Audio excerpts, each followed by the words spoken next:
Morning everyone, আমি রিম্পা। আমার নতুন একটি ব্লগে তোমাদের অনেক অনেক স্বাগতম। আশা করছি ভালো আছো, সুস্থ আছো, আর আমরাও অনেক অনেক ভালো আছি। আর আজকে সকাল থেকেই না ওই টিপ টিপ করে বৃষ্টিটা পড়েই যাচ্ছে, হয়তো বেলার দিকে আরও জোরে আসতে পারে। তবে চলো তোমাদেরকে পাশে নিয়ে আমি এখান থেকে আমার সারাদিনের ব্লগটা স্টার্ট করছি।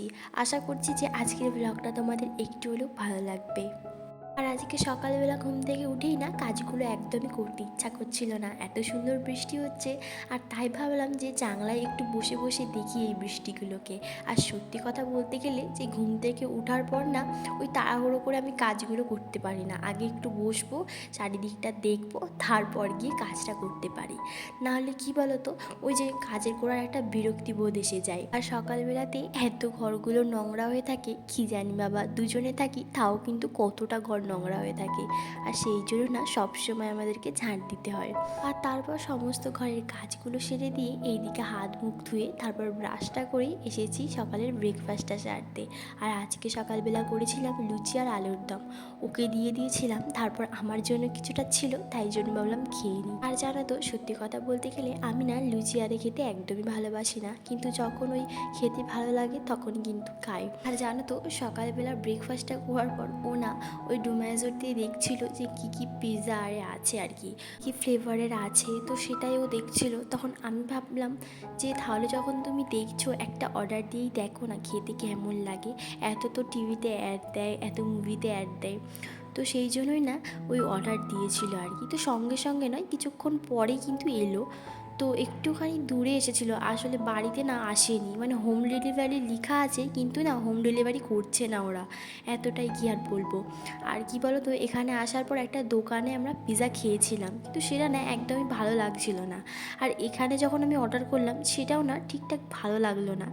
জানি না কেন আমার কিন্তু এই পিৎজাটা খেয়ে একদমই কিন্তু খারাপ লাগলো। আর জানো তো, এই পিৎজাটা খাওয়ার পর আমার যা মনে হচ্ছিল যে আমি না যদি এই টাকারই বিরিয়ানি নিয়ে আসতাম তাহলে কতটা লাভ হতো আমাদের, কারণ আমরা এমনিতেই বিরিয়ানি খেতে কত ভালোবাসি। আর তারপর যেহেতু আমাদের মুডটা খারাপ হয়ে গেছে, আর সেই জন্যই দুজনে গল্প করতে করতে ভাবলাম যে আজকে চিকেন নিয়ে আসুক, আর চিকেন আর তার সাথে ভাত হবে। তো সেই জন্যই ও চলে গেছিলো দোকান, আর তার সাথে সঙ্গে সঙ্গে এনে দিয়েছে চিকেন। আর আমি না তাড়াতাড়ি করে রান্নাটাও বস করিয়ে দিয়েছি। আসলে কি বলতো, রান্নাটা যদি আমি তাড়াতাড়ি করে বস করিয়ে দিই তাহলে না কিছুটা টাইম আমার কাছে থাকবে, আর সেই সময়টা যা যা বাকি কাজগুলো থাকবে সেইগুলোও কিন্তু হয়ে যাবে। আর তারপর যেহেতু চিকেন করব, তাই জন্য এই বড় বড় করে আলুগুলোকে না ওই নুন হলুদ দিয়ে মাখিয়ে একটু ভেজে নিয়েছিলাম। আর বেশি সিদ্ধ করিনি, ওই লাল লাল করে একটু তুলে নিয়েছিলাম। আর আজকে না চিকেনটাকে আমি তাড়াতাড়ি করে ম্যারিনেট করে রেখে দিয়েছিলাম। আর জানো তো, চিকেনটা ম্যারিনেট করে রাখলে না খেতে কিন্তু দুর্দান্ত লাগে, আর স্বাদটাও কিন্তু আরও ভালো লাগে খেতে। তো সেই জন্য আগে থেকে কিন্তু ম্যারিনেট করে রেখে দিয়েছিলাম। আর তারপর এদিকে গরম তেলেতে ওই শুকনো লঙ্কা চিড়ে আর তার সাথে পেঁয়াজ কুচি দিয়ে একটু ভেজে নিচ্ছি। আর পেঁয়াজগুলোকে যদি একটু লাল লাল করে ভাজা হয় না তাহলে না টেস্টটা কিন্তু দারুণ লাগে। আবার কেউ কেউ তো একটু অল্প চিনিও দিয়ে দেয় ওই টেস্টটা আর তার সাথে কালারটাকে মেনটেন করার জন্য। তো যাই হোক, আমি না একটু চিনি দিইনি, কারণ না আমাদের চিনি দিলে একটু খেতে ভালো লাগে না। আর এইদিকে দেখো, ওই যে আদা রসুন বেটে রেখেছিলাম সেটা দিয়ে দিয়েছি। যারা এতক্ষণ ধরে আমার ভিডিওটা দেখছো তারা প্লিজ আমার পুরো ভিডিওটাই কিন্তু দেখো। আর চ্যানেলে যদি নতুন হয়ে থাকো প্লিজ একটু চ্যানেলটাকে সাবস্ক্রাইব করে আমার পাশে থেকো। জানো তো, এই আদা রসুন নিয়ে একটা গল্প তোমাদের সাথে শেয়ার করি। যখন আমি এখানে প্রথম এসেছিলাম তখন না আদা রসুন বাটার জন্য কিছুই ছিল না। আমি না তখন রান্নাতে ওই আদা রসুন বলতে শুধু রসুনটাই দিতাম, আদা কিন্তু দিতে পারতাম না, কারণ কিসে আমি সেটাকে থেতো করব, কি করে সেটাকে পিষবো।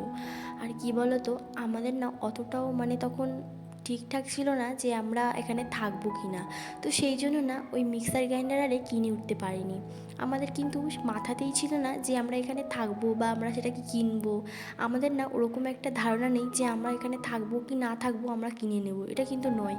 আমরা ওই আস্তে আস্তে কিন্তু জিনিসগুলোকে কিনছি, কারণ আমরা না একটু মেনটেন করে চলছি যে আমাদের সংসারে কী জিনিসপত্র লাগবে না লাগবে, সেই জন্যই আমাদেরকে কিনে রাখতে হয়। আর এখানে যখন থাকতে লাগলাম তখন ধীরে ধীরে ওই বন্ধুত্ব করলাম সবার সাথে। আর তখন না মাঝে মাঝে সবার কাছ থেকে চাইতাম, সবার কাছ থেকে না একটা দিদির কাছ থেকে। জানো তো, ওই দিদিটা না সাউথ ইন্ডিয়ানের ছিল, খুবই ভালো দিদি। আর ওরা না এখন তো চলে গেছে এখান থেকে ছেড়ে, কারণ ওনার হাজব্যান্ড অফ হয়ে গেছে।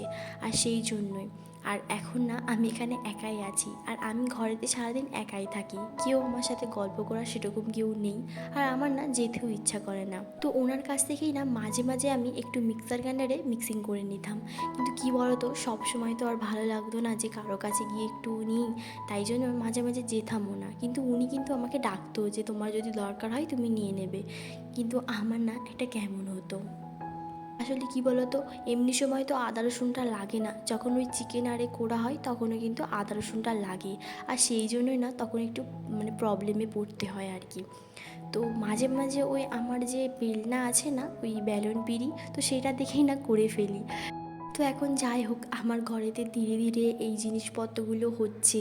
আর জানো তো, বাড়িতে আসার সময় না মা একটা শিলনোড়া পাঠিয়ে দিয়েছিল, ওই ছোট্ট দেখে আর কি। তো সেটা দিয়েই আমি এখন আদা বাটতাম। তো তারপর না ওই মিক্সার গ্রাইন্ডার, ওই দিদিরা যখন যাচ্ছিল তখন ওই মিক্সার গ্রাইন্ডারটা আমাকে দিদি দিয়ে গেছিলো। কিছু টাকা দিতে হয়েছে, কারণ কি বলতো, মানুষের কাছ থেকে তো এমনি নেওয়া যায় না, তাই না? আর এদিকে আমার রান্না বান্না হয়ে গেছে, আর তারপর আমার সমস্ত কাজ এখন কমপ্লিট। তো সেই জন্য আমি স্নান টান করে একদম রেডি হয়ে গেছি। আর কিছু জামা কাপড় ছিল সেগুলোকে মিলে দিলাম। কিন্তু কি বলো তো, এই যে ওয়েদারটা খারাপ, এত ওয়েদার খারাপ, সারাদিন তো বৃষ্টিটা এমনিই পড়ছে, আবার রোদও উঠছে, কিন্তু আবার যে জামা কাপড়গুলো আমি মিলতে গেলাম তখন দেখলাম আরও বৃষ্টিটা এসে গেছে। আর এখন দেখা হচ্ছে তোমাদের সাথে বিকেলবেলা। জানো তো, আজকে না বাড়িতেই পাপড়ি চাট বানিয়েছিলাম। আর সেই জন্য ভাবলাম যে বাড়িতেই পাপড়ি চাট করে খাই, অনেক দিন ধরেই না ওই চাট খাওয়ার জন্য মন চাইছিল। আর জানো তো, এই পাপড়িগুলো আমি বাড়িতেই নিজে বানিয়েছি। আর এদিকে দেখতেই পাচ্ছ, আমি থালাতে না ওই যেরকম মেলাইতে সাজিয়ে রাখে সেরকম করেই সাজিয়ে রেখেছি। আর তারপর ওই কুচো কুচো একদম আলু দিয়ে দিয়েছি, ওই আলু যেরকম কাবলি করে কাটে তেরকম। সাথে দিয়েছি পেঁয়াজ কুচি, লঙ্কা কুচি, শসা কুচি, ধনেপাতা কুচি, আর টক দই, সাথে ওই টমেটো সস আর তেঁতুলের চাটনি। শুধু কিন্তু ওই ঝুরি ভাজাটাই মিসিং। আর সত্যি কথা বলতে খেতে কিন্তু ওই মেলার মতনই লেগেছিল। তবে চলো বন্ধুরা, আজকের ভিডিওটা আমি এখানেই শেষ করছি। যদি ভিডিওটি ভালো লাগে অবশ্যই কিন্তু লাইক কমেন্ট শেয়ার করতে একদম ভুলবে না। আর চ্যানেলে যদি নতুন হয়ে থাকো তাহলে প্লিজ আমার চ্যানেলটাকে সাবস্ক্রাইব করে আমার পাশে থেকো। আর ততক্ষণ ভালো থেকো, সুস্থ থেকো, পরিবারের খেয়াল রেখো।